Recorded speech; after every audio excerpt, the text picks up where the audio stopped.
Hello! Today I'll be showing you how to change the batteries in this Interlogix TX-E721 wireless motion sensor. The tools we'll need for the job is one CR123A battery, which can be acquired at any local hardware store.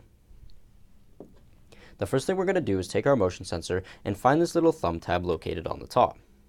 What we're going to do is we're going to press into this tab and pull the cover plate away. From here we can access the battery. All we're going to do is we're going to pull out the battery from the positive side, just like so.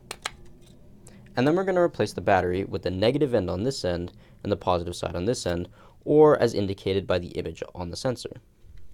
So with the negative end towards the spring and the positive end on the other side, we're just going to put the battery in and make sure it sits nice and flat. Now upon inspection that the polarity is correct and that it's making good contact with both ends, we're then going to re-put on the cover plate.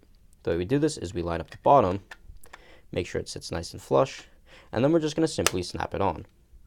Upon one final inspection that all the sides are sealed and there's no gaps, our job here is done. And that's it.